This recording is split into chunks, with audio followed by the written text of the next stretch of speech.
Hello future officers. तो daily हम यहाँ पे 10 क्वेश्चंस लगा रहे हैं जिसके अच्छे खासे चांसेस हैं आपके यूपीएससी प्रीलिम्स 2026 में प्रकट होने की। राइट, तो चलो फटाफट से देखते हैं आज का कलेश क्या है और उस कलेश में से क्या क्वेश्चंस आएंगे। राइट, कलेश से पहले एक बहुत अच्छा सा कोट हम देखेंगे जो मेरा फेवरेट है, क्या कि अक्सर जीत जाते हैं वो लोग जिन्हें विश्वास होता है कि एक दिन जीत ही जाएंगे।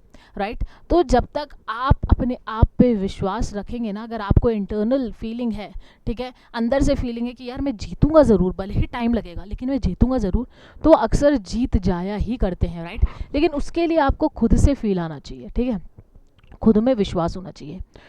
चाहे कितने भी लोग आपको नीचे गिराने की कोशिश करें, कितने भी लोग आपको डिग्रेड करने की कोशिश करें, कितने भी लोग आपको अपने मकसद से भटकाने की कोशिश करें, इसमें कुछ नहीं रखा है, तू गलत सोच रहा है या गलत सोच रही है, ये वो, जब तक आप खुद पे विश्वास करके वो चीज़ नहीं करेंगे ना, तो आप नहीं जीत पाएंगे। इसलिए अगर आपको विश्वास है कि मैं ये कर सकता हूँ, मैं ये करूँगी, मैं इसके लिए बना हूँ, मुझे ये करना ही है, तो आप करोगे ही, आप जीतोगे ज़रूर, ये मेरी गारंटी है। क्योंकि बहुत लोगों ने अपने आप पे विश्वास किया है और वो जीते हैं, तो आप भी उन लोगों की लिस्ट में आ सकते हो। लेकिन खुद पे विश्वास करो, मेहनत करो, हो जाएगा, सबका हो जाता है। जो मेहनत करता है, कोई नहीं बोलता कि भाई मैंने मेहनत करी नहीं हुआ, जो असली मेहनत करता है उसका ज़रूर होता है गाइस। राइट, तो चलो फटाफट से कलेश देखते हैं कि भाई कलेश क्या है। आप बोलोगे मैम हमेशा मोटिवेशन करके सबसे पहले कलेश दिखाती हूँ, भाई कलेश तो देखने ही पड़ेंगे, ठीक है। तो कलेश यहाँ पे है कि वुमेन्स की parliamentary forum under the parliamentary assembly of the Mediterranean, the second session was held recently in Abu Dhabi where the Azerbaijan parliament speaker address participant highlighted gender focus parliamentary exchange. Right, तो ये parliamentary forum क्या है जहाँ पे Abu Dhabi में second session यहाँ पर हुआ, पार्लियामेंट स्पीकर्स यहाँ पर थे अजरबैजान के, ठीक है, पार्टिसिपेशन हुआ, जेंडर फोकस यहाँ पे पार्लियामेंट्री एक्सचेंज देखने को मिला। राइट, तो यहाँ पे खतरे की घंटी ये नहीं बनती है कि न्यूज़ क्या है, खतरे की घंटी यहाँ पे ये बनती है कि ये पार्लियामेंट्री फोरम क्या है भाई। ये वर्ड कहीं सुना सुना लग रहा है, हाँ ये सुना सुना है, ये आपके पॉलिटी में बहुत अच्छा खासा एक चैप्टर है, ये पॉलिटी में आपके क्वेश्चंस बनाता है, that is parliamentary forum. What is parliamentary forum, अगर सिंपल तरीके से बताऊं तो ये एक इनफॉर्मल सा एक प्लेटफॉर्म होता है, ठीक है, जहाँ पे एमपीज मिनिस्टर्स वगैरह बैठते हैं, ठीक है। तो ये है क्या, एक इनफॉर्मल प्लेटफॉर्म है, ठीक है, इनफॉर्मल प्लेटफॉर्म है जहाँ पे मिनिस्टर्स हो गए, एमपीज हो गए, ठीक है, तो ये सब यहाँ पे क्या करते हैं, बैठते हैं, चिल करते हैं, नहीं ये चिल नहीं करते हैं, ठीक है, ये किसी अवेयरनेस थीम या किसी को लेकर यहाँ पे क्या करते हैं, कोऑर्डिनेट करते हैं और डिस्कशंस करते हैं। जैसे कि अभी थीम क्या थी यहाँ पे देखने को मिला, क्या, जेंडर फोकस पार्लियामेंट्री एक्सचेंज, ठीक है, जेंडर पे यहाँ पे फोकस किया गया। तो वैसे ही ये किसी भी थीम टॉपिक को लेके क्या करते हैं, अवेयरनेस फैलाते हैं, डिस्कशंस करते हैं, कोऑर्डिनेशन करते हैं। जैसे कि अभी यहाँ पे जेंडर को लेके अवेयरनेस फैलाई, तो वैसे ही ये यहाँ पे क्या करेंगे, कोई भी थीम है, टॉपिक है, उसको लेके अवेयरनेस फैलाएंगे, ठीक है, इसकी कोऑर्डिनेशन करेंगे, एक्टिविटीज़ करेंगे, इनफैक्ट रिकमेंडेशंस भी ये डालते हैं। राइट, जैसे कि अभी मान लो parliamentary forum on water conservation हुआ था। राइट, तो इसी तरीके से कोई भी थीम आइडेंटिफाई करेंगे, इनफॉर्मली मिलेंगे और इसके ऊपर अवेयरनेस, मोस्टली तो अवेयरनेस के लिए यूज़ होता है, इस बात को ध्यान रखना, क्योंकि देखो इस न्यूज़ में भी अवेयरनेस फैलाई गई है, ठीक है, मोस्टली ये अवेयरनेस के लिए यूज़ होता है, कोऑर्डिनेशन के लिए यूज़ होता है, ठीक है। ऐसे थीम्स उठाते हैं जिसके ऊपर लगता है कि भाई हाईलाइट होने चाहिए, ठीक है, जैसे कि अभी जेंडर अवेयरनेस यहाँ पे देखने को मिला, ठीक है, ठीक है, असेंबली बाय द मेडिटेरियन, देखो वुमेन्स पार्लियामेंट्री फोरम यहाँ पे बनाई गई। राइट, तो इस तरीके से ये किसी एक टॉपिक को उठाएंगे, ठीक है, इनफॉर्मली इसके ऊपर मोस्टली अवेयरनेस फैलाएंगे, उसको हम बोलते हैं पार्लियामेंट्री फोरम, कोऑर्डिनेशन यहाँ पे करेंगे, and that is an informal group, this is not a formal group, इस बात को ध्यान रखना, ठीक है। बार बार इनफॉर्मल इसलिए बोल रही हूँ क्योंकि जब आप क्वेश्चंस करोगे तो आप समझोगे कि मैं बार बार इनफॉर्मल क्यों बोल रही हूँ, ठीक है। तो ये है कलेश, कलेश से हमें एक वर्ड यहाँ पे मिला है फोरम, ठीक है। तो पार्लियामेंट्री फोरम पे आज हम 10 क्वेश्चंस लगाएंगे फटाफट से, बहुत शॉर्ट टॉपिक है इसलिए ज़्यादा इस चीज़ को खींचेंगे नहीं, फटाफट करेंगे, ठीक है, क्योंकि टॉपिक आया तो है लेकिन किस तरीके से क्वेश्चंस आते हैं उसको करके नक्की करेंगे, ठीक है। Question number 1 with reference to parliamentary forum in India consider the following statement. Okay भाई, देखते हैं क्या स्टेटमेंट है। Parliamentary forums are constituted by the presiding officers of both houses of parliament. Yes, this is constituted by the presiding officers of both houses of parliament. This is absolutely correct.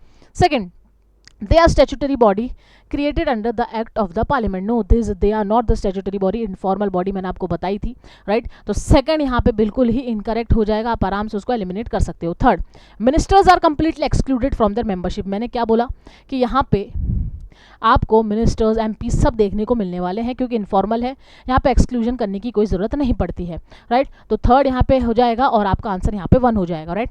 आप भी answer इस चीज़ को करो और comment में लिखो कि आपके कितने आंसर्स यहाँ पे सही हुए हैं, कितना आपको आता है। देखें भाई कितना आता है, तो आंसर ज़रूर कमेंट करना कितने सही हुए हैं, ठीक है? क्वेश्चन नंबर 2 पे आते हैं। Which are the following best distinguish with parliamentary forums from parliamentary committee. बहुत ही बढ़िया यहाँ पे क्वेश्चन है कि भाई पार्लियामेंट्री फॉरम, ठीक है, बहुत अच्छा क्वेश्चन है ये,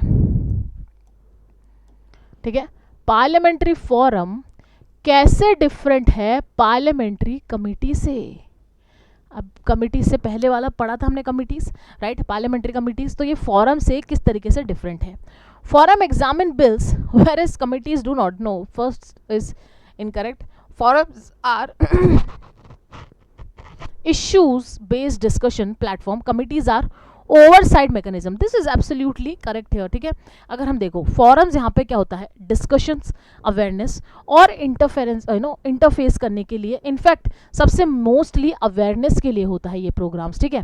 तो ये फॉरम्स करते हैं। लेकिन अगर हम कमेटी की बात करें तो scrutiny, control and accountability, mostly accountability देखती है, ठीक है? कमिटीज कि भाई एग्जीक्यूटिव को हमें अकाउंटेबल पकड़ना है, ठीक है? कमेटी का यही काम होता है, लेकिन फॉरम का ऐसा काम नहीं होता है। फॉरम को देखो तो mostly it focus on awareness, right? लेकिन अगर हम कमेटी की बात करें तो it mostly focus on accountability of the government, accountability of the executive here, right? तो कमेटी अकाउंटेबिलिटी करती है, फॉरम यहाँ पे सिर्फ अवेयरनेस फैलाने का काम करती है, राइट? तो यहाँ पर आपका आंसर क्या होने वाला है? बी आंसर आपका होने वाला है, ठीक है? ऐसे आपको डिफरेंसेस पूछा जा सकता है, that's why this question is very important for you, right? चलो नेक्स्ट पे पहुंचते हैं। Question number 3, consider the following parliamentary forums, ठीक है, which above has actually been constituted by the Indian parliament. Okay, ये पूरा क्वेश्चन पढ़ना, ठीक है? Has been actually been constituted by the Indian parliament. Okay, parliamentary forum on water conservation, हाँ भाई ये तो किया ही है, ये तो करा ही है। Next, parliamentary forum on population and public health, this is also done, second is also correct. Forum on artificial AI का अभी तक कोई पार्लियामेंट्री फॉरम नहीं बनाया गया और बनाना चाहिए भाई। एआई अब आगे बढ़ रहा है, हमारा देश आगे बढ़ रहा है एआई के अंदर, सबका देश आगे बढ़ रहा है, तो आई डोंट थिंक इसमें पीछे रहना चाहिए। इसमें भी फॉरम बनाओ, इसमें भी भाई अवेयरनेस फैलाओ अच्छे से, ठीक है? हमें कंपटीशन करना है असली चाइना से, जो एआई में बहुत अच्छा खासा आगे जा रहा है, यू नो? अगर आप देखो चाइना की बात करो तो उनकी when we talk about their appliances as well, their phone, their cars, right, you will see a very huge differences, right? This is because of AI there, they are using it like water, right? तो India should also, right? तो third हटाओ, ये और किसी की job नहीं खाएगा भाई, ठीक है? जॉब आप वो चीज़ रिस्ट्रिक्शंस लगा सकती है ना गवर्नमेंट कि भाई जॉब नहीं खानी चाहिए, आप इसको इन चीज़ों में लगाओ जहाँ पे ज़रूरत है, राइट? चलो क्वेश्चन नंबर 4 पे आते हैं। with reference to the parliamentary forum on population and public health, consider the following, ठीक है? Okay, it aims at enhancing awareness among MPs on population stabilization. Yes, तो अवेयरनेस तो सुनते आप करेक्ट कर देना बिना सोचे समझे, ठीक है? Second, it functions under the ministry of health and family welfare. देखो फॉरम किसी भी मिनिस्ट्री के अंदर वर्क नहीं करती है, इस बात को ध्यान रखना। ऐसे क्वेश्चन आ जाएंगे, यहाँ पे पब्लिक हेल्थ लिखा हुआ होगा, आपको लिख दिया होगा ministry of health and family welfare, आपको लगेगा यार सही है, लेकिन ये सही नहीं है क्योंकि फॉरम किसी मिनिस्ट्री के अंडर वर्क नहीं करती है। तो सेकंड यहाँ पे बिल्कुल हटा दीजिए। Third, it include members from both Lok Sabha and Rajya Sabha. Yes, this is also absolutely true, तो ये हट गया, आपका आंसर यहाँ पे बी हो गया, ठीक है? इस चीज़ का ध्यान रखना प्लीज़, ये सेकंड पॉइंट का ध्यान रखना, कंफ्यूज याद देगा आपको, फिर आप परेशान हो जाओगे, ठीक है? क्वेश्चन नंबर 5 पे आते हैं। Parliamentary forums differ from department related standing committee because, oh good, इसमें भी कमिटी इससे यहाँ पे डिफरेंस करने के लिए कहा गया है, ठीक है? Forums do not examine demands for grants, this is correct, demands for grants वो क्यों करेगा, ठीक है, अवेयरनेस प्रोग्राम्स वगैरह है। Forums do not have a fix tenure prescribe by the rules, yes उसका कितना था 1 ईयर था, लेकिन यहाँ पे कोई फिक्स टेन्योर नहीं है। Forums can not summon officials और expert formally, this is also very correct. Forum अगर हम देखे रोले की बात करें तो भाई फॉरम का रोला कम है कमिटी से, क्योंकि ये क्या है इनफॉर्मल तरीके से बनाया गया है फॉरम, ठीक है फॉरम। तो दोनों तीनों की तीनों ऑप्शन यहाँ पे सही है, तो आंसर यहाँ पे सी होने वाला है, ठीक है। Good good question. Consider the following statement regarding the composition of parliamentary forum, ठीक है। The chairperson is usually the speaker of the Lok Sabha. अब देखो अगर हम बात करें, yes this is absolutely correct कि भाई जो पार्लियामेंट्री फॉरम्स हैं उनके यूजुअली स्पीकर चेयरपर्सन की रूप में आपको देखने को मिलने वाले हैं, ठीक है। तो first is correct. Member strength is larger than most standing committees, yes forums की जो मेंबर स्ट्रेंथ है वो लार्जर होती है, ठीक है, क्योंकि इनफॉर्मल है तो सब यहाँ पे अलाउड होते हैं, मिनिस्टर्स भी अलाउड होते हैं, तो इसलिए स्ट्रेंथ यहाँ पे ज़्यादा होती है, ठीक है। थोड़ा बहुत कॉमन सेंस भी लगाया करो, ठीक है, तो उससे भी आंसर निकल जाते हैं। तो सेकंड दोनों में है।